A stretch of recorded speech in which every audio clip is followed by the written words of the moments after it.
संक्षिप्त नाम प्रारंभ विस्तार और प्रारंभ 1। इस अधिनियम का संक्षिप्त नाम दंड प्रक्रिया संहिता 1973 है। दंड प्रक्रिया संहिता 1973 है। इसका विस्तार संपूर्ण भारत पर है। इसका विस्तार संपूर्ण भारत पर है।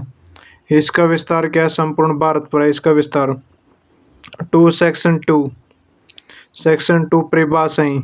इस संहिता में जब तक कि संदर्भ से अन्यथा उपेक्षित न हो के जमानतीय अपराध से ऐसा अपराध अभिप्रेत है जो प्रथम अनुसूची में जमानतीय के रूप में दिखाया गया है या तत्सम प्रवर्त किसी अन्य विधि द्वारा जमानतीय बनाया गया है। तत्सम प्रवर्त किसी विधि द्वारा जमानतीय बनाया गया है और अजमानतीय अपराध से कोई अपराध अभिप्रेत है। अजमानतीय अपराध से कोई अन्य अपराध अभिप्रेत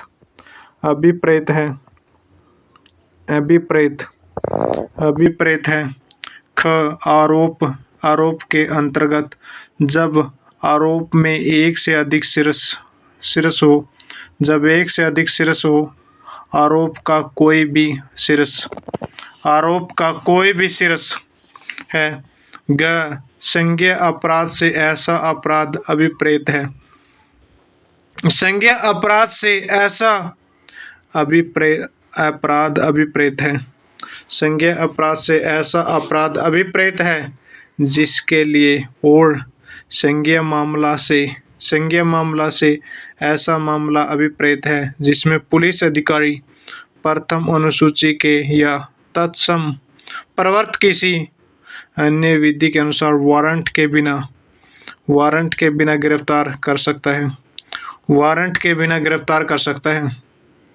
ग संज्ञेय अपराध से ऐसा अपराध अभिप्रेत है। संज्ञेय अपराध से ऐसा अपराध अभिप्रेत है जिसके लिए और संज्ञेय मामला से ऐसा मामला अभिप्रेत है जिसमें पुलिस अधिकारी प्रथम अनुसूची के या तत्सम प्रवर्त किसी अन्य विधि के अनुसार वारंट के बिना गिरफ्तार कर सकता है। ग परिवाद। क्या हो गया? परिवाद हो गया। परिवाद इस संहिता के अधीन मजिस्ट्रेट द्वारा कार्रवाई किए जाने की दृष्टि से मौखिक या लिखित रूप में उसे किया गया यह अभिकथन अभिप्रेत है कि किसी व्यक्ति ने चाहे वह ज्ञात हो या अज्ञात अपराध किया है किंतु इसके अंतर्गत पुलिस रिपोर्ट नहीं है। स्पष्टीकरण ऐसे किसी मामले में जो अन्वेषण के पश्चात किसी असंज्ञेय अपराध का किया जाना प्रकट करता है, पुलिस अधिकारी द्वारा की गई रिपोर्ट परिवाद समझी जाएगी और वह पुलिस अधिकारी जिसके द्वारा ऐसी रिपोर्ट की गई परिवादी समझा जाएगा। उच्च न्यायालय से अभिप्रेत है। 1 किसी राज्य के संबंध में उस राज्य का उच्च न्यायालय। 2 किसी ऐसे संघ राज्य क्षेत्र के संबंध में जिस पर किसी राज्य के उच्च न्यायालय की आधिकारिकता का विस्तार विधि द्वारा किया जाता है, वह उच्च न्यायालय है। 3 किसी अन्य संघ राज्य क्षेत्र के संबंध में भारत के उच्चतम न्यायालय से बिन उस संघ राज्य क्षेत्र के लिए दंडिक अपील का सर्वोच्च न्यायालय, चाहे भारत से वे राज्य क्षेत्र अभिप्रेत हैं जिन पर इस संहिता का विस्तार है।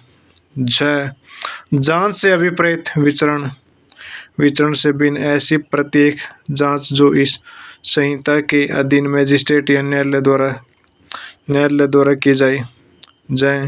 अन्वेषण के अंतर्गत वे सब कार्रवाइयाँ हैं जो इस संहिता के अधीन पुलिस अधिकारी द्वारा या मजिस्ट्रेट से बिन किसी ऐसे व्यक्ति द्वारा जो मजिस्ट्रेट द्वारा इस निमित्त प्राकृत किया गया है साक्ष्य एकत्रित करने के लिए की जाए।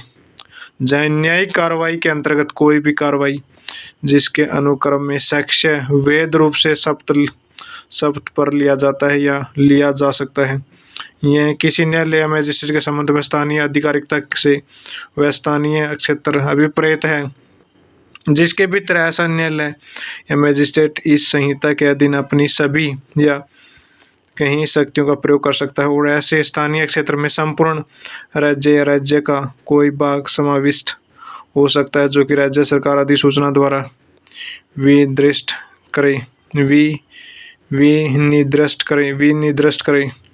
महानगर क्षेत्र से वह क्षेत्र अभिप्रेत है। महानगर क्षेत्र से वह क्षेत्र अभिप्रेत है जो कि धारा 8 के अधीन महानगर क्षेत्र घोषित किया गया है या घोषित समझा गया है। असंज्ञेय अपराध से ऐसा अपराध अभिप्रेत है जिसके लिए और असंज्ञेय मामला से ऐसा मामला अभिप्रेत है जिसमें पुलिस अधिकारी को वारंट के बिना गिरफ्तारी करने का प्राधिकार नहीं होता। असंज्ञेय अपराध से ऐसा अपराध अभिप्रेत है। असंज्ञेय अपराध से ऐसा अपराध अभिप्रेत है जिसके लिए और असंज्ञेय मामला से ऐसा मामला अभिप्रेत है। असंज्ञेय मामला से ऐसा मामला अभिप्रेत है जिसमें पुलिस अधिकारी को वारंट के बिना गिरफ्तारी करने का प्राधिकार नहीं होता। वारंट के बिना गिरफ्तारी करने का प्राधिकार नहीं होता। अधिसूचना से राजपत्र में प्रकाशित अधिसूचना अभिप्रेत है। अपराध से कोई ऐसा कार्य या लोप अभिप्रेत है जो तत्सम प्रवर्त की किसी विधि द्वारा दंडनीय बनाया गया है और इसके अंतर्गत कोई ऐसा कार्य भी है जिनके बारे में पशु अत्याचार अधिनियम 1871 की धारा 20 के अधीन प्रतिवाद किया जा सकता है। पुलिस थाने का बार साधक अधिकारी के अंतर्गत जब पुलिस थाने का बार साधक अधिकारी थाने से अनुपस्थित हो या बीमारी या अन्य कारण से वह अपने कर्तव्यों का पालन करने में असमर्थ हो तब थाने में उपस्थित ऐसा पुलिस अधिकारी जो ऐसे अधिकारी से पंक्ति में ठीक नीचे है और कांस्टेबल की पंक्ति से ऊपर है या जब राज्य सरकार ऐसा निर्देश दे तब इस प्रकार उपस्थित कोई अन्य पुलिस अधिकारी भी है। तय स्थान के अंतर्गत गृह भवन तंबू यान और जलयान भी है। स्थान के अंतर्गत गृह भवन तंबू यान और जलयान भी है। किसी न्यायालय में किसी कार्रवाई के बारे में प्रयोग किए जाने पर किसी न्यायालय में किसी कार्रवाई के बारे में प्रयोग किए जाने पर प्लेडर से ऐसे न्यायालय में तत्सम प्रवर्त किसी विधि द्वारा या उसके अधीन विधि व्यवसाय करने के लिए प्राकृत व्यक्ति अभिप्रेत है और इसके अंतर्गत कोई भी अन्य व्यक्ति जो ऐसी कार्रवाई में कार्य करने के लिए न्यायालय की अनुज्ञा से नियुक्त किया गया है। द पुलिस रिपोर्ट से पुलिस अधिकारी द्वारा धारा 173 की उपधारा 2 के अधीन मजिस्ट्रेट को भेजी गई रिपोर्ट अभिप्रेत है। पुलिस थाना से कोई भी पुलिस थाना से कोई भी चौकी या स्थान अभिप्रेत है जिसे राज्य सरकार द्वारा साधारणतः या विशेषतः पुलिस थाना घोषित किया गया है। इसके अंतर्गत राज्य सरकार द्वारा इस नियमित विनिष्ट कोई स्थानीय क्षेत्र भी है। न विवत से इस संहिता के दिन बनाए गए नियमों द्वारा विहित अभिप्रेत। लोक अभियोजक से धारा 24 के अधीन नियुक्त व्यक्ति अभिप्रेत है और इसके अंतर्गत लोक अभियोजक के निर्देशों के अधीन कार्य करने वाला व्यक्ति भी। उपखंड से जिले का उपखंड से जिले का उपखंड अभिप्रेत है। समन मामला से ऐसा मामला अभिप्रेत है जो किसी अपराध से संबंधी और जो वारंट मामला नहीं है, जो वारंट मामला नहीं है, बक या पीड़ित से ऐसा व्यक्ति अभिप्रेत है जिसे उस कार्य का या लोप के कारण कोई अनियतिकारती हुई है जिसके लिए अभियुक्त व्यक्ति पर आरोप लगाया गया है, और पीड़ित पद के अंतर्गत उसका संरक्षण या विधिक वारिस भी है, विधिक वारिस भी है, विधि वारिस भी है। वारंट मामला से ऐसा मामला अभिप्रेत है जो मृत्यु, आजीवन कारावास या 2 वर्ष से अधिक अवधि के कारावास से दंडनीय किसी अपराध से संबंधित है। मैं यह उन शब्दों और पदों के जो जिसमें प्रयुक्त है और परिभाषित नहीं है, किंतु भारतीय दंड संहिता 1860 का 45 में परिभाषित है, वही अर्थ हो गए जो उनके उसे संहिता में है। टिप्पणी: यह धारा संहिता का संख्यात्मक खंड है जिसमें इस संहिता में प्रयुक्त किए गए शब्दों एवं व्यक्तियों का अर्थ स्पष्ट किया गया है। इसका मुख्य उद्देश्य ऐसे शब्दों के अर्थवन्य में आने वाली बाधाओं का निवारण करना तथा शब्दों की व्याख्या करते समय निर्वाचन के निम्नलिखित नियमों को ध्यान में रखा जाना चाहिए। 1. जहाँ भाषा स्पष्ट एवं असंदिग्ध है तो वहाँ उसे अर्थ दिया जाना चाहिए। शब्दों का वास्तविक एवं शाब्दिक अर्थ की बाह्य किया जाना चाहिए। 3. शब्दों को वही अर्थ दिया जाना चाहिए जिसे संदर्भ में वे प्रयुक्त हैं, जिस संबंध में वे प्रयुक्त हैं। संहिता की धारा 2 में वही शब्दों का विवेचन इस प्रकार है। जमानती अपराध संहिता की धारा 2 क्लोज क के अनुसार जमानती अपराध से अभिप्राय ऐसे अपराध से है। नंबर 1, जो प्रथम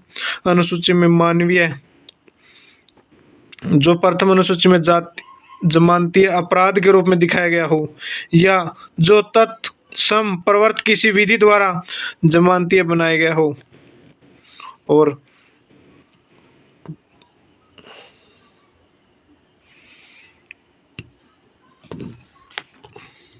3, जो अजमानती अपराध से भिन्न अन्य कोई अपराध हो।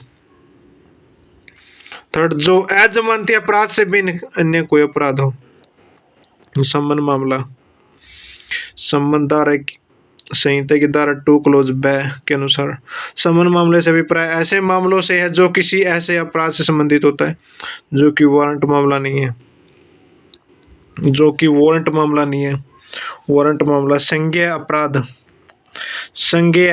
अपराध अपराधों की प्रवृत्ति के अनुसार उन्हें 2 भागों में बांटा गया। संज्ञेय अपराध एवं असंज्ञेय अपराध। अपराधों का यह वर्गीकरण उनकी गंभीरता एवं सामान्य प्रकृति के आधार पर किया गया है। ऐसे अपराध जो गंभीर और संज्ञेय प्रकृति के होते हैं संज्ञेय अपराध समझे जाते हैं, एवं जो सामान्य प्रवृत्ति के होते हैं वे असंज्ञेय अपराध समझे जाते हैं। मुश्ताक बनाम स्टेट ऑफ उत्तर प्रदेश। 5. असंज्ञेय अपराध की धारा 2 क्लोज 6 के अनुसार असंज्ञेय अपराध एवं मामले से अभिप्राय ऐसे अपराध एवं मामले से है जिसमें पुलिस अधिकारी को वारंट के बिना गिरफ्तार करने का प्राधिकार नहीं होता। ओम प्रकाश बनाम यूनियन ऑफ इंडिया। संज्ञेय एवं असंज्ञेय अपराधों में निम्नलिखित अंतर पाया जाता है। संज्ञेय अपराध और असंज्ञेय अपराध। संज्ञेय अपराध गंभीर एवं रंगीन प्रकृति के होते हैं। असंज्ञेय अपराध सामान्य प्रकृति के होते हैं। असंज्ञेय अपराध सामान्य प्रकृति के होते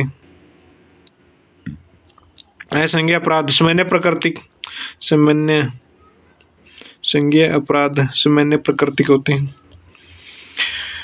न्यायिक कार्रवाई संहिता की धारा 2 क्लोज ज के अनुसार न्यायिक कार्रवाई से अभिप्राय ऐसी कार्रवाई से जिसमें शब्द पर वैध रूप से साक्ष्य लिया जाता है या लिया जा सकता है। लिया जाता है या लिया जा सकता है, लिया जाता है या लिया जा सकता है।